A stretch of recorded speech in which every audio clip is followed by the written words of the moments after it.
Hey everybody out there, it's Alabama Deep. I'm coming back at you.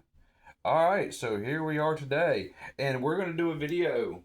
We're going to be talking to those who are just getting into this, and man, they really want that really badass looking Rolex dial put onto their mod build, and they don't know. They don't know where to really go. You see a bunch of stainless steel cases. You see them on Alibaba.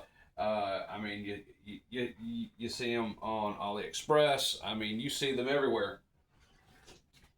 Temu, eBay. I mean, you get tons of these little cheap cases out there, and you can get like a really cheap case for like $15. But how good are those actual cases? In all honesty, they are not that bad. But they're only designed for a uh, certain type of movement. The more modern movement that takes a plastic ring in it, and I mean, it's just a 2813 or something like that, or 2824. You can use that in that. But I mean, you're gonna have to do some modifications on it if you're gonna take it that far. So I'm going to show you a little bit about what I know with some of these cheap cases, because that's the first mistake I made when I got into this. I was like, oh, well, these look like good stainless steel cases. I can just use that in my build and put my 3135 in it, and then presto, it'll be good to go. And that's not exactly the case with it. Haha, see what I did there? Pun intended. So I just have one of these cases that I got from AliExpress a long, long, long time ago. So you're looking at the case. It does look shiny. It looks good. Sapphire crystal. Hey, that's okay. Magnification is okay on it. But little do you know, on the inside of these cases, if you can look right here where the stem comes through the outside of the case and comes into in the middle of the threads and the rehault, you see that it's smooth. You don't have a place to put your mounting brackets for your movement. I mean, it is completely smooth. It is designed for a movement ring, and that really can suck when it comes to your build. And I'll go ahead and point out that if you have something on that says 18K on it, get rid of that. Because it's trying to emulate white gold, but it's not. And you can tell it's really not. More importantly, if you look at this bezel, this bezel is a disaster for any replica Rolex watch that you may see out there. That's their Achilles heel. In a lot of the cases, these cheaper ones have this exact same bezel, and it's a nice bezel and everything, but it's just not Rolex correct. We can bring out here a bezel that we have exactly came off a very identical case. And then we have here a Rolex bezel. And you can automatically tell that there's a difference in this. Now, of course, you're going to have different models, reference numbers, years. I mean, you can run the gamut when it comes to a Rolex bezel. Even here on this one that I'm building, you can see it's quite different from this, but it is closer to that. Now, of course, these are different years. This is like a 1601, 1603, 1608, whatever. But you'll be surprised what you can do. Now, this bezel is a 16234 or 16222, whatever. That type. So, we've gone past a decade or so. So, here we are to this point when you have a bezel similar to this and to this. And this case, of course, is one that fits a 3135. Now, we're just going to be talking about, we'll change the name of Rolex, although you could do that. And you could use a 2824 in this build, and then you could put an overlay date wheel and glue it to the present date wheel in the 2024 to match up in the window. You could do that. I mean, and there's really no shame in that. A 2824 is a very good movement, but it's not Rolex uh, you know, 2824 would be for a Tudor. 2824 is very Tudor, because there's lots of them out there. And Tudor based their movements off the 2824 and changed it a little bit. And even on the ETAs, they pretty much just left it alone on some of those. So, you know, if you're wanting to build that really good Tudor, shall we say, let's just say Tudor and remove Rolex from there, and just go with Tudor because we want to stick with accuracy. Now, if you don't care about accuracy, you could definitely use a 2024 with the date wheel overlay, glue it on there, put it in this case. So, okay, if you want to, but I'm going to say Tudor from this point on because this would be very much Tudor. A 2824 is very indicative of what Tudor was up until recently when they started doing their in-house movements. And, you know, it's only been like a little over a decade since they've done their in-house movements. People don't realize that. Tudor themselves did not start doing in-house movements until much, much, much, much, much later. Up until that point, standard ETA, they would outsource with other companies, and Rolex did the same thing. As a matter of fact, people don't realize that Rolex did not really have in-house movements. They contracted out with one particular movement company, and it was only recently, in more present times, shall I say, that Rolex bought that facility. Now it can be an in-house movement. But even Rolex outsourced movements up until 2000. You know, I mean, maybe 99, I don't know. Somewhere along the more present day timeline, Rolex bought that facility that became now a Rolex in-house movement. But before that, they were still outsourcing their movements. There was no such thing as a Rolex movement in-house in the 80s, 70s, 60s, 50s. I mean, there was not. I think even up until, I'm trying to remember what year, was it 2006, 2005, 2007, that they bought that company, and then it became theirs in-house movements. So, yeah, there you go. But, okay, so you're wanting to do a build, and you're seeing all these little cheap cases, and they're just too tempting. And like me, you went out and you bought one of these cheap movements. I mean, and they're not, I mean, cheap cases. And I'm going to go ahead and say that these cases are not bad. They really are not. They are a copy of the Oyster case, screw down crown, screw down back, gaskets. It's a copy of a vintage case, shall we say, mixed with the newer Rolex Maxi case. So, you know, that's what you have. And Rolex changed their cases because they wanted to allow more polishing, life of the watch, be able to keep it serviceable and newer. So that's what they would do, is that they just made their case a little bit thicker around the lugs, a little bit more bulky, so it could withstand more and more and more polishings when they came in for service. So here we are with a $15 cheapo Rolex styled case. And as I showed you, it's not milled to hold a 3135. But oh, you got that awesome Tudor or Rolex dial. It's a genuine dial, and you're doing a mod build, and you really want to be able to put that in this case. But it's really so hard for you to do because it's not milled out to be able to put the clamps to hold that movement in place so it won't jingle inside the case and the dial won't become damaged hitting the rehalt and all that. So number one, if you're just getting into this, I'm assuming you don't have a lathe. Now, if you have a lathe that was your grandfather's or something, you could definitely mill out the inside of that rehalt a little bit to be able to take a 31-35 movement and clamp it into place. But if you're not, then you're obviously going to have to use a plastic ring, which, God forbid, I don't like using those in any of my builds. To me, that's just not the greatest of quality. And I myself would prefer not to use one. I'm sorry, as y'all know, I'm a little bit of a watch snob. So I go in for the actual Tudor movement rings, which won't work in this case per se, unless you milled it down about maybe a millimeter, and then you can get it to fit. But even then, I think you're still going to have a little bit of a problem with it But you know, you're working with modern movements, modern tools, modern things you get your hands on, and you don't want to, spend $100 on a Rolex case or whatever, that's identical in every which way. So, what can you do with this case?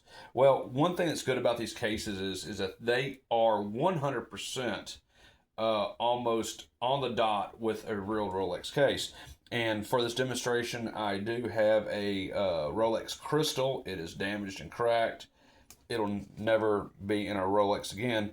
But just to make my point clear, is that this case you can actually put on to this crystal and vice versa. So you do now have a Rolex Crystal on here. And yeah, I know it's not lined up, but just for the sake of the argument, we're just showing what you can do. So you do have the crystal on there, and it's a good suction. That's going to be water resistant had that crack not been there. You want to replace this nasty movement ring here. I mean, you might actually get it to go on there without cracking the crystal. This is the fate of this one that had happened a while back. But no. You can find other replacement bezels. You can find those on eBay. Ooh, and those do fit on there. Those are almost a perfect fit. And if I wanted to press that on there, I could press it on there. Make sure everything's sound. But even with my hands, I got it to go on there. And that's not coming off. That's a tight fit. It has the bezel that will go over the crystal without damaging it. It will be pressed down in place, and as you see, I could even do it with my fingers. It has a little bit of a lip on it, but you could continue, and you could go ahead and you could press that down, and it would be a perfect fit. It would be tight. You don't have to worry about anything falling off. You could basically go around with the crystal itself without the bezel. It's still not going to fall off because that was a tight fit onto there. So you do have a genuine Rolex crystal here. It's acrylic, and it's always the acrylic ones that will work. You can always use sapphire, but I seem to have a little bit of problem with the gaskets on these going down over the bezel itself at times. So I prefer acrylic anyway, because I can always take care of an acrylic crystal. They're easy to replace. They're easy to maintain. Not so much with a sapphire crystal. Plus, if you do bust that sapphire crystal, it's going into your watch movement. I don't care what anyone says. There's a fragment going in there. And the sapphire is 1 or 2 steps below a diamond on the hardness scale. So you're going to damage your movement on some parts.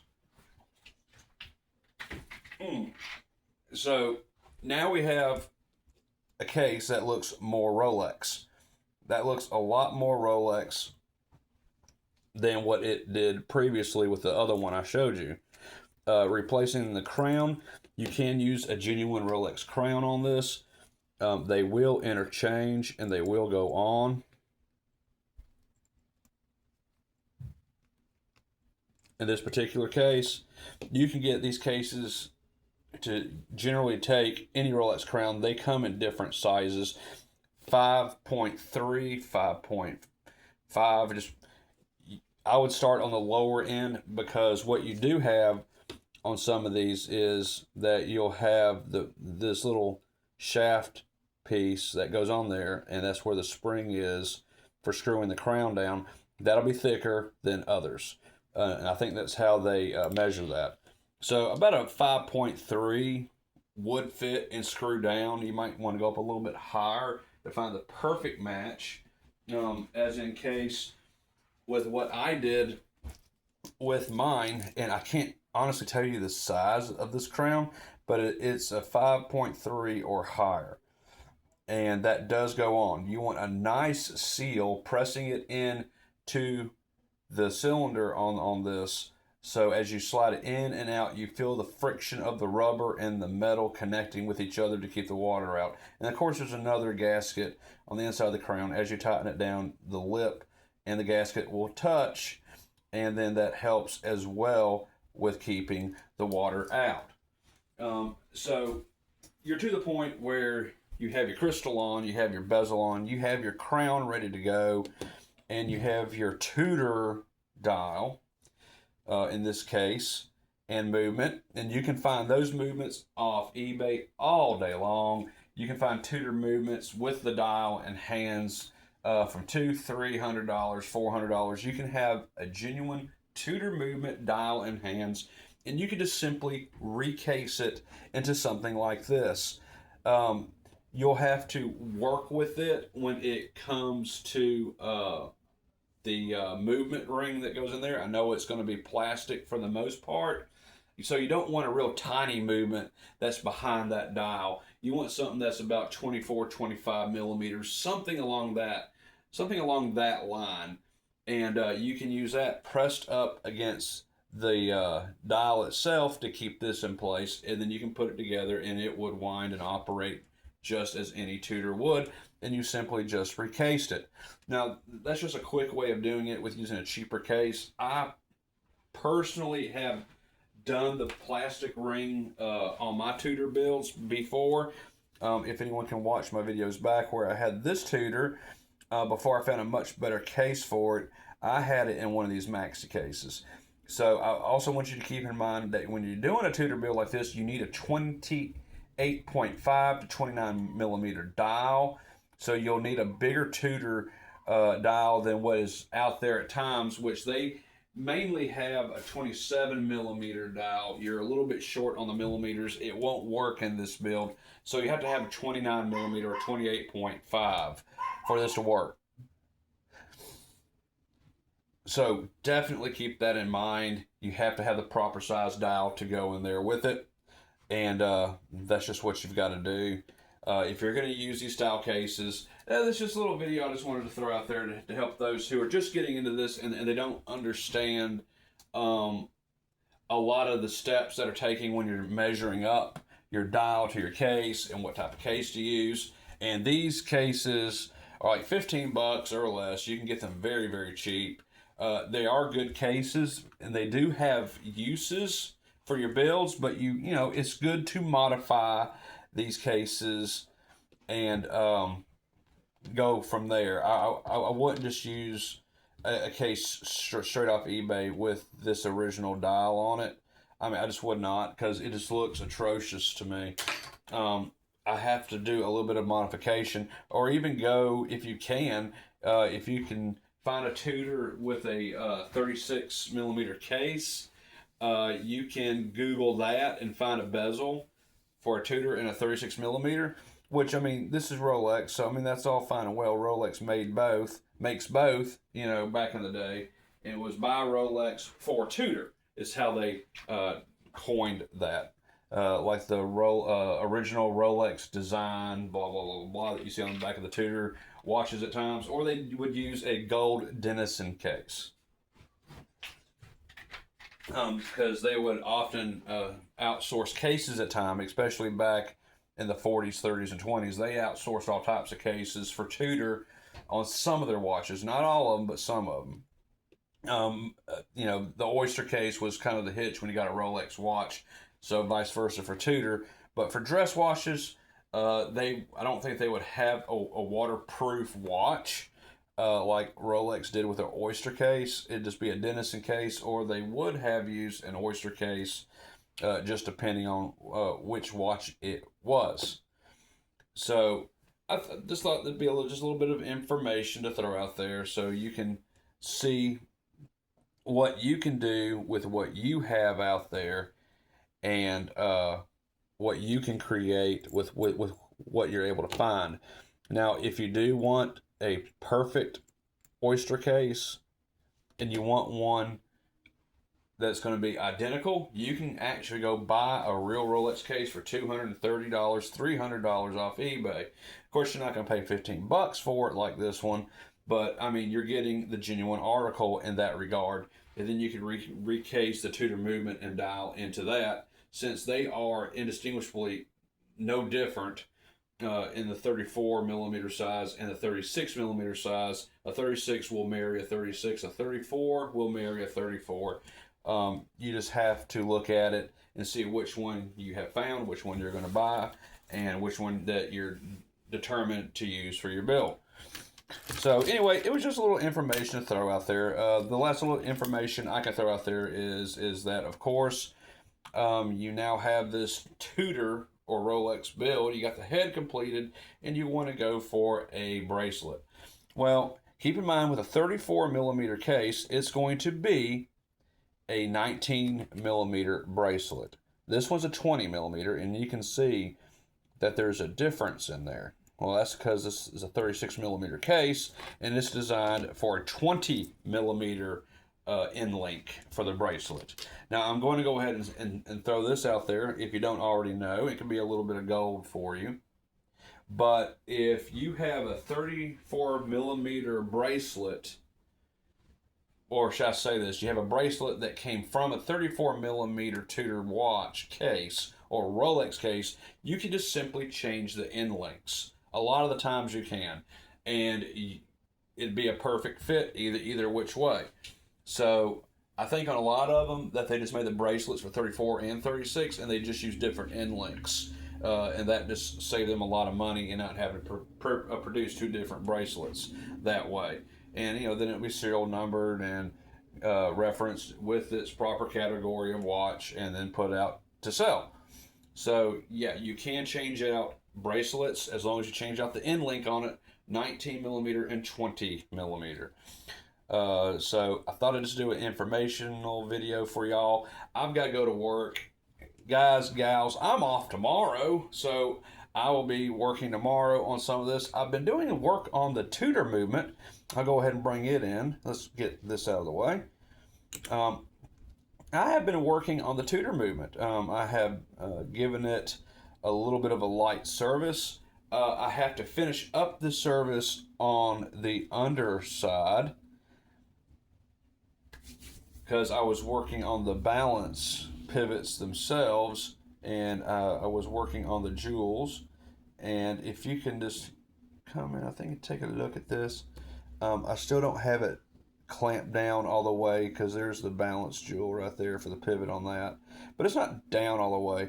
But nonetheless, it's not running at this point. I have to get that last jewel in place, and I think I need to clean it better. So when I have time tomorrow, I'm going to clean both jewels, clean the pivots, and then we're going to put it back together and get this movement running. I think besides that, that's all it's really going to need. That and some keyless works repair, and I think I'll hop in that tomorrow. So guys and gals, thank y'all for watching. Like, share, subscribe, comment below. I will show you the watch I'm wearing today. I'm wearing my Rolex 34 millimeter golden egg, the one with the date window on it. So I'll be wearing that tonight. Of course, I've always got to rock the Rolex. So I'll see y'all tomorrow in my upcoming videos. Like, share, subscribe, comment below. I'm going to also have to work on my phone, getting the correct number tomorrow. Tomorrow's the day. I'm going to been dialing numbers so they can authenticate my accounts, and then we're going to swap numbers back to my old number so I can get control of my bank account and all that stuff again. Because I've been surviving off the money I had here in my safe, which is fine, but that's money I was trying to really just save for an emergency, and I guess this is one. So I'm using it to survive on until I can get things fixed. Tomorrow's also payday. Woohoo! I got to do that so I can get control of my bank account. And I'm going to be swapping banks probably tomorrow as well. But I'll tell you more tomorrow. I will see you later, boys and gals. Please comment below if you have any questions on a Rolex build that you're thinking about doing a mod on, and I'll do my best to answer it. I'll see y'all tomorrow.